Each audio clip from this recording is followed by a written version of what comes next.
Yo creo que es una frase muy relevante para este tiempo y podríamos decir, si no educo yo a mis hijos, TikTok lo hará, YouTube lo hará, Facebook lo hará, Instagram lo hará.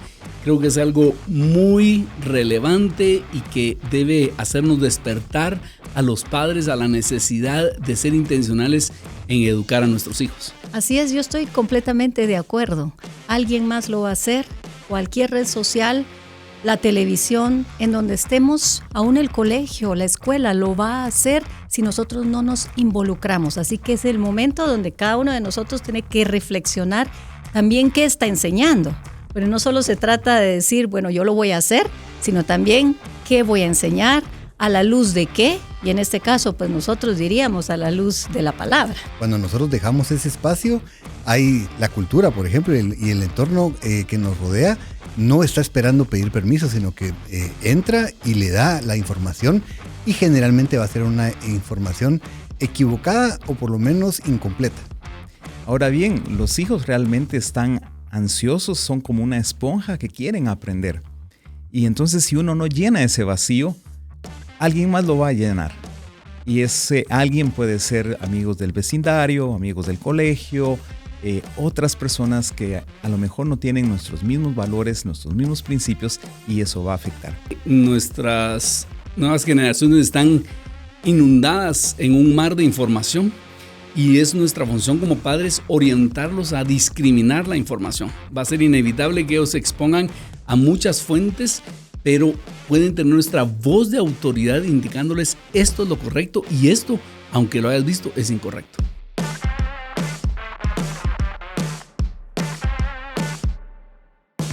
Lo que hemos experimentado nosotros, creo, dentro del tema de paternidad y familia, es que debe existir una congruencia entre lo que se dice y lo que se hace.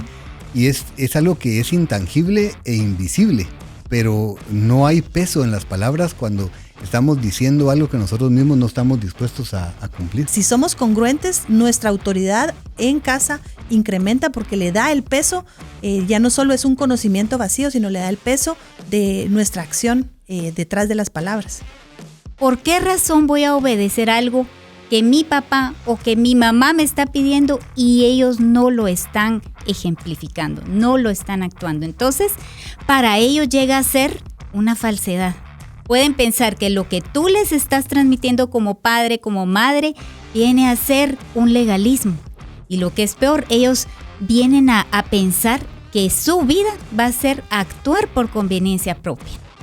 Bueno, pues realmente creo que constantemente o lo que constantemente ven nuestros hijos es a nosotros. Aunque luego pasan a ser parte de las escuelas y le pertenece mucho tiempo a las escuelas o a los colegios, constantemente nos ven a nosotros. Entonces sus ojitos desde muy pequeños están viendo nuestro ejemplo. ¿Y qué damos? Y damos lo que podemos recibir. ¿Y qué recibimos? Lo que leemos, lo que amamos, lo que nos apasiona. Entonces, hacia donde caminamos nosotros, ese es el ejemplo que damos, lo que escuchamos. Entonces, en nuestro caso, nuevamente, nosotros buscamos que la palabra nos guíe, que nos guíe a un lugar como una entidad cristiana, una iglesia, que nos pueda guiar por el camino donde Dios nos habla para mejorar las vías que el Señor nos prestó, porque realmente son hijos de Dios, que nos está prestando para que nosotros los eduquemos. Entonces nos toca ser el mejor ejemplo que ellos puedan tener, porque con nosotros van a convivir un buen tiempo. Yo he escuchado el testimonio de muchos hijos de pastores, algunos que siguieron la fe de sus padres y algunos que abandonaron la fe de sus padres. Y un elemento común es que los que abandonaron la fe de sus padres dicen es que mi papá era uno en la iglesia y otro en la casa. Y aquellos que siguieron fieles a la fe de sus padres, mi papá era consistente, lo que era en la iglesia era en casa. Y ese fue mi testimonio. Yo tuve una crisis de fe. Yo entré a estudiar teología y en lugar de reforzar mi fe en Dios, casi pierdo mi fe. Y algo que me sostuvo fue el testimonio de mi papá. Yo sabía que mi papá era íntegro, lo vi actuar con integridad en casa y en el púlpito. Y en esa crisis de fe, eso me sostuvo.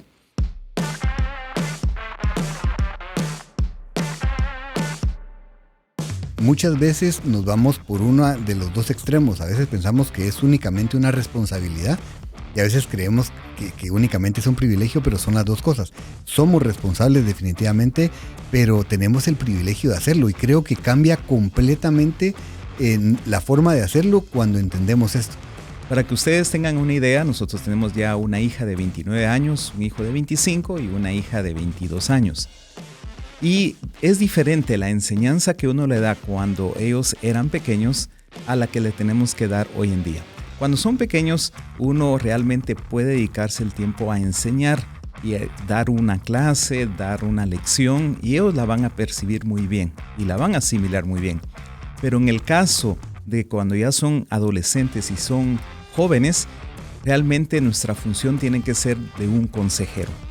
Y entonces ahí donde lo más importante sale a relucir es el tema de tener el canal de comunicación abierto con ellos. Yo dos cosas diría: asegúrese de que su hijo ha tenido un encuentro con el Señor personal. Dios no tiene nietos, solo tiene hijos.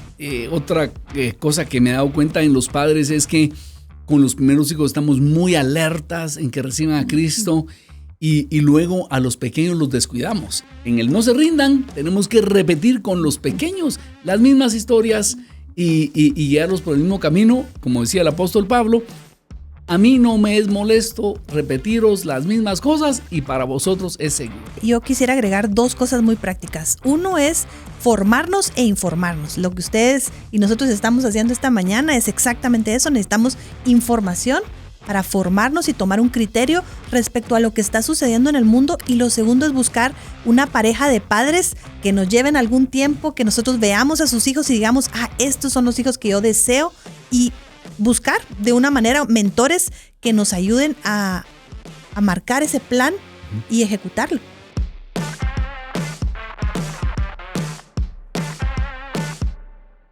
Y esa familia es lo que el Señor ha puesto en esta tierra para disfrutarla. Y tengo que aprender a hacerlo, a amar esa entidad perfecta, porque es perfecta de parte del Señor. Y el mundo se ha encargado de destruirla, de hacerla pedazos, de que ya no hay que hacer familias, que no tenemos que hacer familias, sino que solos podemos convivir o vivir realmente, pero no. Necesitamos la familia porque lo necesita nuestro ADN, lo necesita nuestra vida. Así estamos nosotros configurados y creados por el Señor. Así que tenemos que disfrutar la familia. Es la base fundamental para una sociedad fuerte.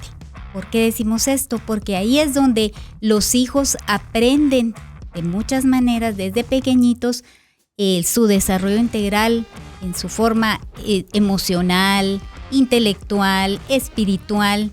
Lo que yo pensaba es un grupo de personas que tienen un vínculo sanguíneo o un vínculo por decisión propia, como puede ser una adopción o un matrimonio, que procuran cuidarse unos a otros y que se aman profundamente, lo suficiente incluso para decir cuando algo no funciona. Para mí la familia es deleite, es disfrutar. Así que a los solteros les decimos, formen sus familias, es una cosa maravillosa. Y aunque no es perfecta en el sentido de que las relaciones sean perfectas, es perfecta para disfrutarse. Así que la familia para mí es diversión y es lo más lindo que me ha podido ocurrir. Disfrutemos juntos de la conferencia. Si no formo yo a mis hijos, alguien más lo hará. Con Agustín Laje.